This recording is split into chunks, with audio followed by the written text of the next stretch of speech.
আসসালামু আলাইকুম গাইস। দেখেন, আমরা সেই সুজুকি মনোটন গাড়ির সমস্যাটা নিয়ে আমরা আবার হাজির। দেখেন, এই গাড়িটা সেই আগের মতো সমস্যা। গাড়িটা রানিংয়ে গাড়ি ডেক দেয় আর কার্বোরেটরের সমস্যা। সুজুকি গাড়ি, সব গাড়ি একই সমস্যা, সেটা হলো আপনাদের আজকে দেখাবো। এই দেখেন, টাঙ্কির জং ধরে গেছে।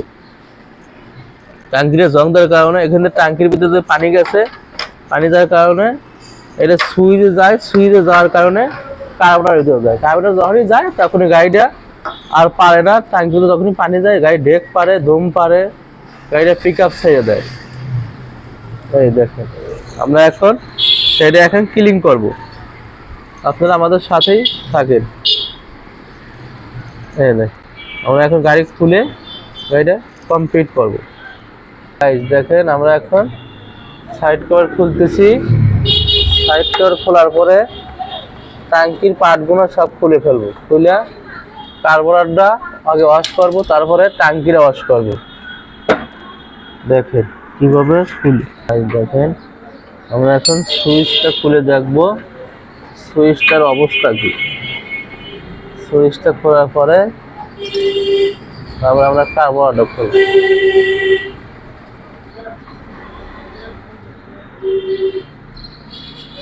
দেখেন গাড়ির কি অবস্থা, একদম ক্যাদো হয়ে গেছে, খালি ক্যাদো বাড়াইতেছে। দেখেন, আমাদের এখন সুইচটা লাগানো শেষ। সুইচটা এখন অফ করে দিলাম। এখন আমরা বাদ বাকি কার্বোরেটরে চলে যাব। গাইস দেখেন, আমরা এখন এমরাকার সাইডটা খুলছি। খুলে অবশ্যই দেখবো কার্বোরেটরে কি সমস্যা। গাইস দেখেন, আমরা প্লাগটা এখন দেখবো। প্লাগটা দেখি প্লাগের কোনো সমস্যা আছে কিনা। আমরা সব কিছু সুন্দর করে চেক দিয়ে গাড়িটা অবশ্যই কমপ্লিট করবো। আপনারা আমাদের সাথেই থাকেন। দেখেন গাইস, যখনই গাড়ি ব্রেক পারবে, দম পারবে, তখনই আপনারা অবশ্যই সিডিআইটা সুন্দর করে পেট্রোল দিয়ে ওয়াশ করে গাড়িটা আপনারা গ্রিজ লাগা দিবেন। দেখতে কোনো সময় ব্রেকও পারবে না, দমও পারবে না, গাড়িটা ঠিক হয়ে যাবে। আপনারা অবশ্যই যখন দম করবে, ব্রেক করবে, অবশ্যই এই কাজটা আপনারা করে থাকবেন। সিডিআই ভিতর দেবো। দেখেন, সিডিআই গ্রিজ দিচ্ছি। গাড়িটাকে পেট্রোল দিয়ে আমরা ওয়াশ করে নিচ্ছি। এখন গ্রিজ দিতেছি।